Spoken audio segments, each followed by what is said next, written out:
जैसे ही कोई नया कपल प्रेग्नेंट होता है और हमारे पास डॉक्टर के पास आता है, जब हम उनको बताते हैं कि सोनोग्राफी में देख के कि आपकी प्रेगनेंसी है, तो सबसे पहले उनकी जिज्ञासा होती है कि डॉक्टर हमारी डिलीवरी की डेट क्या आएगी, बच्चे की डेट क्या आएगी।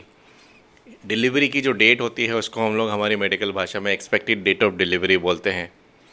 ये ईडीडी जो हम लोग बोलते हैं, इसके बारे में बहुत सारे गैर मान्यताएँ हैं, बहुत सारे मिसकंसेप्शंस हैं। आज हम उसके बारे में बात करेंगे। सपना, क्या होता है ये EDD, expected date of delivery या expected date of confinement, EDC? जी जी, आपने जैसे ही हम लोग ये गुड न्यूज़ शेयर करते हैं तो सभी कपल्स का पहला सवाल होता है कि डॉक्टर मेरी डिलीवरी की डेट क्या है। उनका यो प्रेगनेंसी टेस्ट पॉजिटिव आता है और वो हमारे कैबिन में आते हैं और पहला सवाल उनका यही होता है। तो आइए समझते हैं कि एक्सपेक्टेड डेट ऑफ डिलीवरी क्या होता है। तो जो हमारी मेंस्ट्रुअल साइकिल की जो लास्ट मेंस्ट्रुअल पीरियड हम बोलते हैं, एलएमपी बोलते हैं, उससे हम expected date of delivery calculate करते हैं। बोला उसमें फर्स्ट डे ऑफ एलएमपी बहुत इंपॉर्टेंट है, क्योंकि बहुत सारी फीमेल्स पीरियड ख़त्म होने के बाद जो डेट होती है उसको एलएमपी बताते हैं हमको। It is always first day of last menstrual period. अगर 4 दिन पीरियड चालू है तो चौथा दिन या 5वां दिन हमको नहीं बोलना है, पहला दिन ऑफ एलएम। तो एक्सपेक्टेड डेट ऑफ डिलीवरी कैसे कैलकुलेट करना है, इसमें हम जो प्रेग्नेंट लेडी है उसकी हम लास्ट मेंस्ट्रुअल पीरियड बोलते हैं। उसको पूछते हैं कि आपकी लास्ट मासिक की तारीख कौन सी है, और जैसा कि इंपॉर्टेंट पॉइंट है कि first day of menstrual cycle, और इसमें शायद मॉर्निंग में पीरियड आया हो या शाम को आया हो, उसको हम फर्स्ट डे गिनते हैं और उससे हम कैलकुलेट करते हैं एक्सपेक्टेड डेट ऑफ डिलीवरी। ऐसा बोला जाता है 280 डेज़ की प्रेगनेंसी का पीरियड होता है, और इसमें हमारा एक फॉर्मूला होता है जिसको हम नेग्रीस फॉर्मूला या नेग्रीस रूल के नाम से जानते हैं, जिसका मतलब है 9 मंथ्स और 7 डेज़ की प्रेगनेंसी होती है, और इस तरह से हम उसको कैलकुलेट करते हैं। और सबसे इंपॉर्टेंट बात है कि ये फॉर्मूला उन महिलाओं के लिए एप्लीकेबल है जिनके पीरियड्स बिल्कुल रेगुलर 28 to 30 डेज़ की साइकिल होती है, उनको हम इस रूल से फॉलो करते हैं। मतलब हम लोग 9 कैलेंडर मंथ्स ऐड करते हैं और 7 कैलेंडर डेज ऐड करते हैं। हमको जब पढ़ाई करते थे तो हमको बताया गया था कि पहले आप 7 डेज ऐड करो, उसके बाद 9 कैलेंडर मंथ ऐड करो, क्योंकि कभी कभी महीना चेंज होता है तो तारीख चेंज होती है। इसका मैं एक एग्जांपल बताता हूँ। सपना, अगर किसी की एलएमपी 2 मार्च है, 2 मार्च, तो उसकी ईडीडी क्या होगी? जी, 2 मार्च अगर उनकी लास्ट मेंस्ट्रुअल पीरियड है तो इसमें हम 7 डेज ऐड करेंगे तो वो 9th मार्च होगा, और हमको 9 मंथ्स ऐड करने हैं जो अप्रॉक्सीमेटली उनका 9th दिसंबर आएगा। 9 दिसंबर। अब सपोज 25 मार्च आ रहा है जिसमें महीना चेंज हो रहा है। जैसे मैंने आपको बताया कि हम लोग पहले डेज क्यों ऐड करते हैं, उसके बाद मंथ चेंज करते हैं। अगर सपोज यही 25 मार्च हुआ तो फिर ईडीडी क्या होगी? 25 मार्च होगा तो उनकी 2 जनवरी हो जाएगी, क्योंकि 25 में जब हम 7 डेज डालेंगे, क्योंकि 31st का मंथ है, तो लाइक 1 या 2 जनवरी के आसपास उनका डेट ऑफ डिलीवरी आएगा। ठीक है, तो ये हमने बता दिया कि ईडीडी कैसे कैलकुलेट करते हैं। 280 डेज हम लोग ऐड करते हैं। तो अगर हमने ये ईडीडी सपोज एक बार पेशेंट को बता दिया, सबसे पहले पेशेंट हमारे पास 1.5 महीने पे आया, हमने पेशेंट को बता दिया कि आपकी ईडीडी है, तो क्या वो ईडीडी रॉक एंड स्टोन हो जाएगा कि वही ईडीडी रहेगी पूरी प्रेगनेंसी में, या वो ईडीडी चेंज होती रहेगी? देखिए, जब डिलीवरी की डेट की बात हो रही है तो ये हमारे लिए बहुत ज़्यादा इंपॉर्टेंट रखता है, क्योंकि ये हमारे लास्ट में जो डिलीवरी का जो डिसीजन मेकिंग है उसके लिए बहुत ज़्यादा इंपॉर्टेंट है। और ये डेट इसलिए ज़्यादा इंपॉर्टेंट है क्योंकि हमको प्रीटर्म बेबीज़ भी नहीं चाहिए और पोस्ट डेटेड बेबीज़ भी नहीं चाहिए, क्योंकि दोनों के कॉम्प्लिकेशंस होते हैं। तो एक बार डिलीवरी की डेट डिसाइड हो गई तो वो कंफर्म करने के लिए हम 2 चीज़ लेते हैं। एक तो उनकी मेंस्ट्रुअल हिस्ट्री पूछते हैं कि उनके पीरियड्स रेगुलर है कि नहीं। जो महिलाएं जिनकी 26 to 30 डेज़, 28 to 30 डेज़ या 30 to 32 डेज़ जिनकी पीरियड्स की लेंथ और रेगुलरिटी एकदम परफेक्ट है, तो वो वाली डेट हम लेके चलते हैं। और दूसरा है हमारा डेटिंग स्कैन। डेटिंग स्कैन मतलब हमारी सोनोग्राफी होती है, जो लगभग 12 वीक्स के आसपास जो हमारा एंटी स्कैन होता है उसी को हम डेटिंग स्कैन भी बोल सकते हैं, और उससे एक हमारी डिलीवरी की डेट निकल के आती है। तो डेटिंग स्कैन और पीरियड की तारीख, ये दोनों ही डेट को हम साथ में लेके डिलीवरी की डेट डिसाइड करते हैं। तो बहुत सारे लोग बोलते हैं कि मैंने किसी को बोला कि आपकी 21 दिसंबर ईडीडी है, तो 21 दिसंबर को ही डिलीवरी होगी। तो क्या ये ईडीडी एक्यूरेट होता है हर समय? देखिए, ये जो सवाल है कि जो तारीख दी है क्या उस पे ही डिलीवरी होगी, तो इसमें मैं आपको यहाँ पे एक स्टैटिस्टिक शेयर करना चाहूँगी कि 4% प्रेगनेंसीज ही डेट ऑफ डिलीवरी पे डिलीवर होती हैं। तो इस बात से ही आपको आइडिया आ जाएगा कि डिलीवरी की डेट हमको एक आश्रय अप्रॉक्सीमेट 40 वीक्स बताता है। प्रेगनेंसी 40 वीक्स की होती है, 280 डेज़ की होती है, लेकिन डिलीवरी कब होगी वो हम प्रिडिक्ट नहीं कर सकते हैं। एनीवेयर डेट ऑफ डिलीवरी से 2 वीक पहले या 1 वीक आफ्टर कभी भी हो सकती है।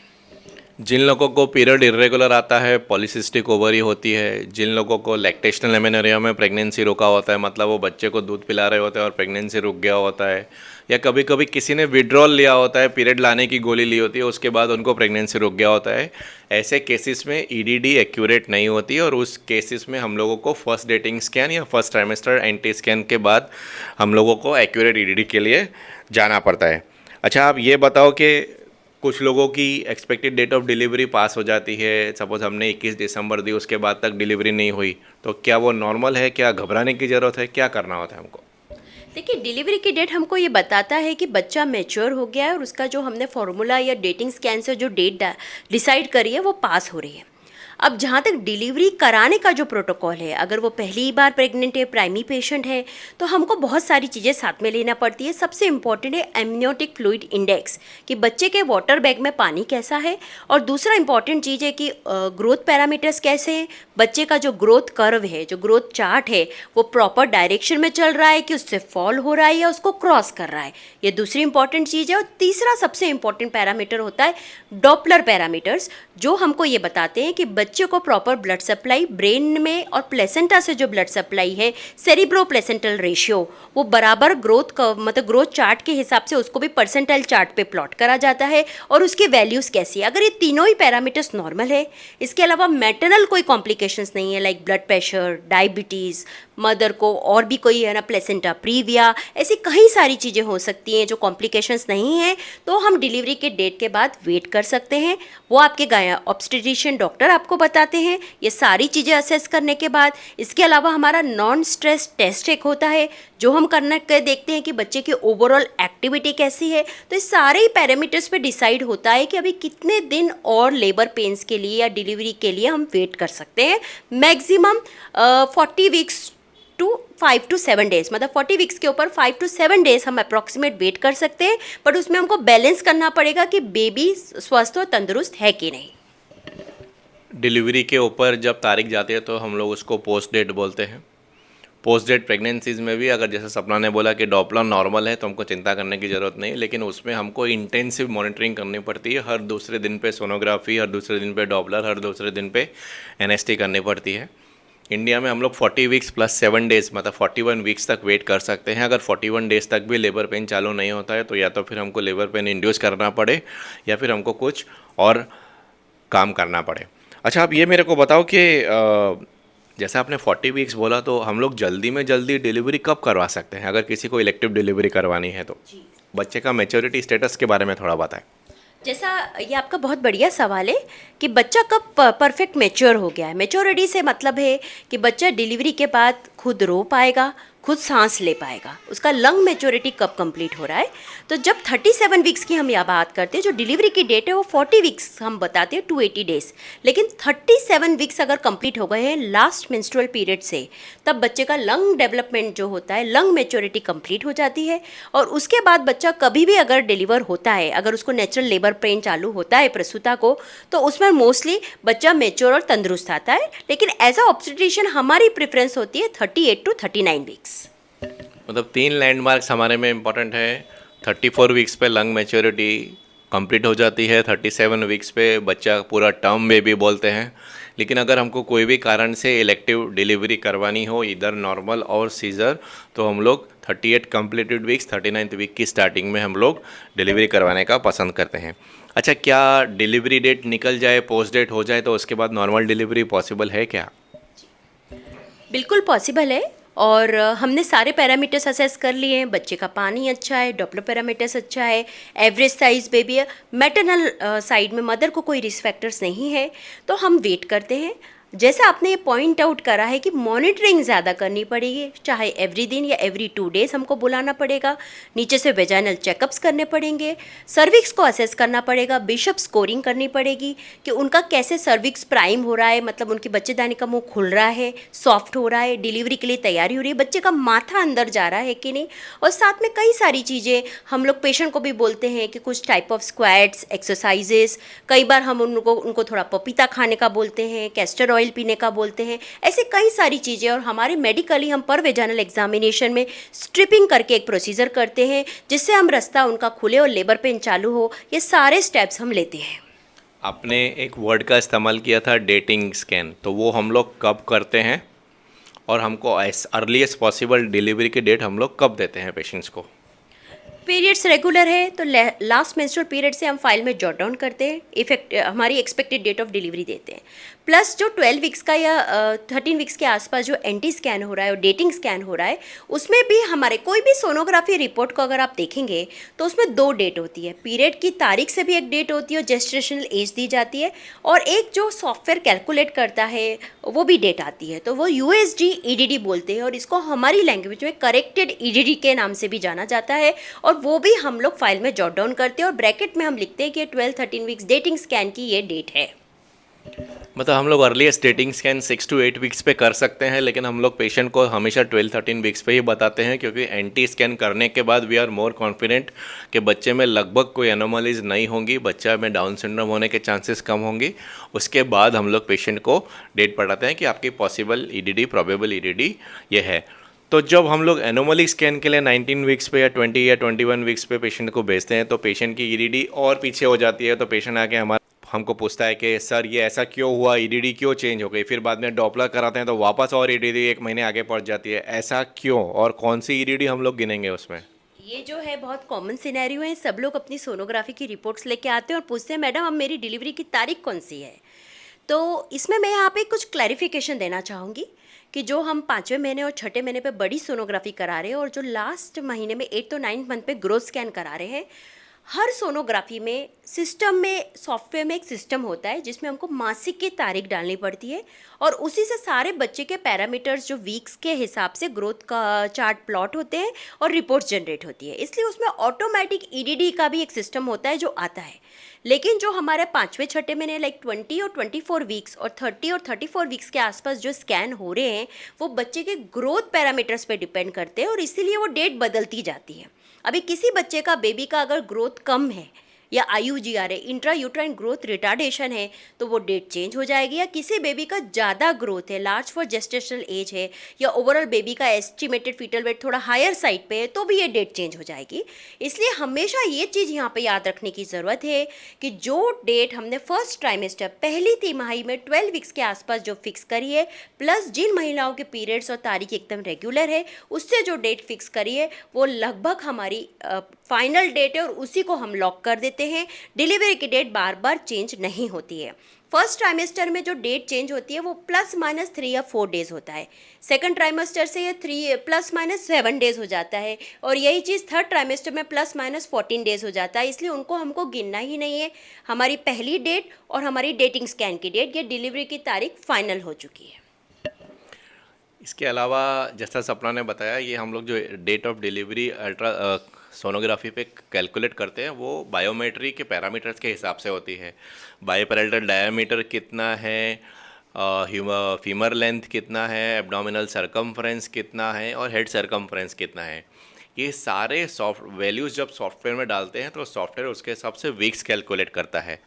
अब मोस्ट ऑफ द मशीन्स के जो सॉफ्टवेयर हैं वो इंडियन पॉपुलेशन के हिसाब से नहीं है, वो वेस्टर्न पॉपुलेशन के हिसाब से हैं।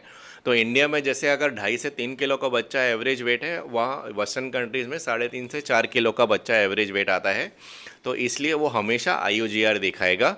हमारे इंडियन रेडियोलॉजिस्ट और इंडियन सोनोलॉजिस्ट अपना सॉफ्टवेयर धीरे धीरे डेवलप कर रहे हैं, थोड़ा टाइम लगेगा, लेकिन जैसे जैसे डेट बढ़ेगी, आगे प्रेगनेंसी बढ़ेगी, हमेशा इंडिया में आपका डेट चेंज होगी। तो हमको सपना ने जैसा बताया 12-13 वीक्स की most accurate expected date of delivery गिननी है। इसके अलावा आपको EDD में कुछ और पेशेंट्स हमारे व्यूअर्स को कुछ बताना है, क्योंकि EDD के हिसाब से मेरे हिसाब से इतना इनफ है। जी, मुझे यहाँ पे बताना है कि अगर ट्विन प्रेगनेंसीज़ है तो ट्विन प्रेगनेंसीज़ में क्या होता है, कई बार वो नेचुरली कंसीव होते हैं और अगेन पीरियड और या एलएमपी डेट नहीं पता है, तो ये डेटिंग स्कैन हमारे लिए बहुत ज़्यादा इंपॉर्टेंट है। इसमें कई बार वैनिशिंग ट्विंस देखने में आते हैं, या कई बार एक बेबी छोटा होता है, ग्रोथ कम होता है, और एक बेबी बड़ा होता है। तो उस केस में जो नॉर्मल बेबी है उसकी CRL क्राउन रम्प लेंथ लेके हम फाइनल EDD देते हैं। यहाँ पे मैं दूसरा पॉइंट ये बताना चाहूँगी कि क्यों आज हम इतना डेट ऑफ डिलीवरी को लेकर डिस्कशन कर रहे हैं। क्योंकि क्या होता है, पहले ट्राइमेस्टर में हम बच्चे की ग्रोथ देख रहे हैं, बच्चे में कोई मेजर एनॉमलीज नहीं है वो रूल आउट कर रहे हैं। अगेन कई सारे हमारे प्री टर्म रिस्क के कैलकुलेटर्स और प्री एक्लेम्स या हाई ब्लड प्रेशर की जो रिस्क है वो कैलकुलेट कर रहे हैं।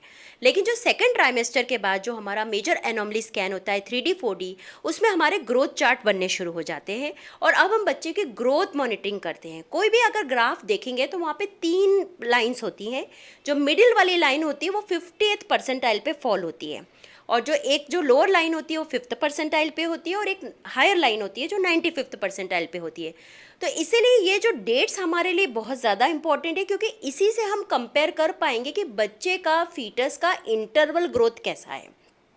तो वो जो सोनोग्राफी आपने 20 to 24 वीक्स पे करी है, उस पर एक ग्रोथ चार्ट प्लॉट हो जाता है। फिर मे बी जब हम ग्रोथ स्कैन कराते हैं या डॉपलर स्कैन कराते हैं तो वही चीज़ उस पर फर्दर प्लॉट होता जाता है, जो हमको 37-38 वीक्स के आसपास थर्ड ट्राइमेस्टर में ये बताता है कि बच्चे का ग्रोथ मिडिल लाइन पे चल रहा है कि लोअर लाइन पे चल रहा है कि हायर लाइन पे चल रहा है। इसलिए अगर शुरू से हम डेट बराबर नहीं है तो हम ये डिसाइड ही नहीं कर पाएंगे कि बच्चे का ग्रोथ कैसे चल रहा है और कोई IUGR या लार्ज फॉर जेस्टेशनल एज जैसा कोई रिस्क है कि नहीं, क्योंकि इसमें हमारा मैनेजमेंट बहुत इंपॉर्टेंट है। थर्ड ट्राइमेस्टर में कब डिलीवरी करानी है, कब बच्चे को कोई ठंडक के इंजेक्शंस लगाने हैं, लंग मैच्योरिटी हुई है कि नहीं, प्लान कैसे करना है, नॉर्मल का रिस्क लेना है कि नहीं, ये सारी चीज़ें इन सब पैरामीटर्स पे डिसाइड होती है। स्पेशली बहुत बार सिवियर प्रीटर्म बेबीज जो होते हैं 28, 29, 30 वीक्स पे सिवियर IUGR होता है, सिवियर प्री एक्लेम्शिया होता है, डॉपलर पैरामीटर्स एबनॉर्मल हो गए होते हैं, तब हमारे लिए EDD बहुत काम की आती है। फर्स्ट ट्राइमेस्टर से अगर हमको EDD पता है तो हमारे लिए जेस्टेशनल एज, जैसा सपना ने बोला कि एक्चुअल बच्चा पेट के अंदर कितने दिन रहा है, वो इम्पोर्टेंट होता है रादर देन अल्ट्रासाउंड एज। क्योंकि actual gestational age suppose 29 weeks होगी और सोनोग्राफी पे जो अल्ट्रासाउंड EDD आ रही होगी वो 24 वीक्स के आसपास ही आ रही होगी, मतलब बच्चा 4 to 5 वीक्स IUGR है। वो टाइम पे डिलीवरी का टाइमिंग करेक्ट करने के लिए, डिलीवरी का एक्यूरेट टाइमिंग करने के लिए हमको ये EDD बहुत इंपॉर्टेंट है। क्योंकि नियोनेटोलॉजिस्ट के हिसाब से 30 वीक्स तक हम लोग अगर इंट्रायूट्राइन रख सकते हैं बच्चे को तो उसके बाहर आके सर्वाइवल के चांसेस बहुत ज़्यादा बढ़ जाते हैं और NICU का स्टे का चांसेस कम हो जाता है। यहाँ पे मैं एक पॉइंट बहुत इंपॉर्टेंट ऐड करूँगी कि जब हम डिलीवरी कराते हैं, चाहे सिजेरियन हो, नॉर्मल हो, और ख़ास तौर से जो प्रीटर्म डिलीवरीज अगर हो रही है तो पीडियाट्रिशियन भी हमसे पहले यही पूछते हैं कि कितने वीक्स का प्रेगनेंसी है। वो सोनोग्राफी रिपोर्ट्स भी देखते हैं और LMP EDD भी देखते हैं, क्योंकि एक बार बच्चा पैदा हो जाता है उसके बाद आगे बच्चे का लंग मेच्योरिटी अगर उनको असेस करना है, बच्चों को लंग के लिए कोई सर्फेक्टेंट का इंजेक्शन लगाना है कि नहीं, उसका NICU स्टे कितना होना चाहिए और उसका ओवरऑल प्रोग्नोसिस कैसा रहेगा, ओवरऑल ब्रेन का और ओवरऑल डेवलपमेंट कैसा रहेगा, ये सब चीज़ें EDD पे और एक्सपेक्टेड डेट ऑफ डिलीवरी से जेस्टेशनल एज पे डिसाइड होती है। इसलिए ये चीज़ बहुत ज़्यादा इंपॉर्टेंट है।